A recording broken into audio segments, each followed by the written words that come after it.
Ini saya mau kasih lihat. Wih, inilah ya kira-kira. Bisa dikasih tuh aja ya. Ya dulu rambut saya mohawk. Di sini ada kalau bahasa syar'inya koza tiga, di sini dua. Kalau sini dua, sini satu. Gitu. Sini celananya robek-robek biasanya. Kalau ke kampus, kadang pakai baju kaos ada dasinya. Kalau dikasih tahu teman, So what? ya diriku kok dasi-dasiku, kaos-kaos, celana-celana, rambut-rambutku. Kenapa orang yang pusing? So what? Atau lebih tepatnya kalau zaman dulu namanya so what gitu loh. Rasulullah SAW bersabda, wa inna abghadal kalami ilallahi an yaqula ar-rajulu lirrajuli ittaqillaha fayaqulu 'alaika nafsak. Di antara perkataan yang paling dibenci oleh Allah adalah manakala seseorang berkata kepada saudaranya, bertakwalah kamu kepada Allah, maka orang tersebut menjawab, dah ngapain sih ngurusin urusan orang lain, urus saja dirimu sendiri. So what gitu loh. Saya di masa itu kan senang namanya ngoleksi kaset-kaset, CD-CD, terus senang dengerin musik gitu ya di masa itu. Akhirnya kadang saya itu ditegur sama teman, Mufli coba kamu dengerin Quran daripada kamu dengerin musik. Terus saya bilang, so what? Saya kadang-kadang nyetel musik itu keras-keras di kamar, kan di kamar sendiri gitu maksudnya, tapi nggak pakai earphone.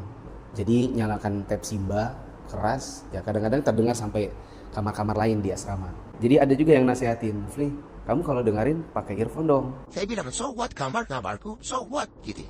Nah akhirnya saya dipasangkan di satu kamar di asrama dengan seorang kakak kelas yang mungkin dia mengerti bagaimana cara menangani anak muda kayak gini yang belum bisa dikasih tahu. Kalau dinasihati so what gitu ya. Pertama dia coba ambil hati, kita ngobrol di kamar. Setelah banyak ngobrol, ada titik di mana akhirnya nasihat mungkin sudah mulai bisa masuk karena sudah mulai akrab. Di antara nasihatnya itu gini, kalau kamu berprinsip, ini kan hidupku, rambutku, pakaianku, ini styleku. So what dengan omongan orang? Kalau kita selalu bilang seperti itu akan menutup jalan hidayah. Sulit hidayah masuk. Kenapa? Karena biasanya berprinsip seperti itu adalah orang yang dia merasa dirinya benar, sulit diberi nasihat, sehingga nanti bisa jadi ada puncak di mana orang itu akhirnya malas memberikan masukan dan nasihat. Kita jadi sulit untuk menerima kebenaran, orang pun malas menyampaikan kebenaran. Akhirnya kita hanya akan jadi seorang yang anomali dalam sebuah komunitas, satu circle pertemanan, satu komunitas orang yang bermasyarakat. Nanti dia akan jadi seorang yang anomali, beda sendiri. Orang mungkin asyik dengan yang lain karena bisa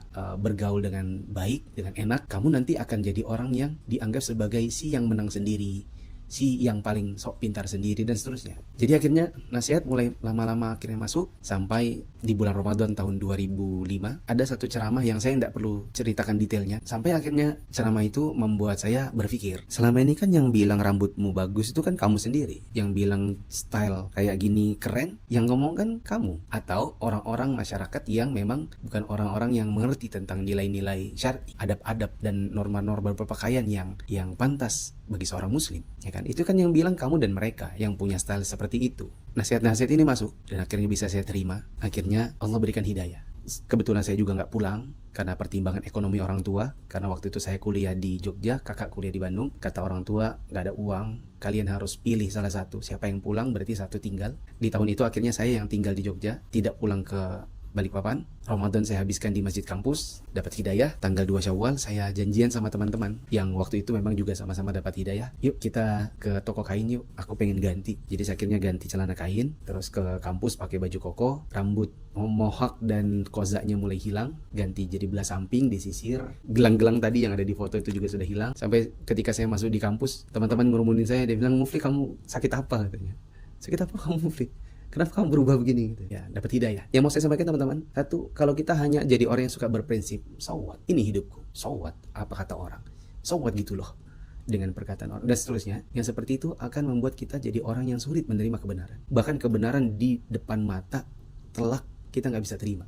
Karena kita punya prinsip seperti itu. Yang kedua, kalau kita sudah jadi tipe orang yang sulit menerima kebenaran, jadi sulit terima hidayah. Makanya kita juga patut berbahagia kalau kita Allah berikan hidayah mengenal sunnah, bisa beragama dengan baik, meskipun ya masih jauh dari kata sempurna, tapi setidaknya kita bisa jalankan agama ini dengan lapang dada. Semoga Allah berikan hidayah juga buat yang belum.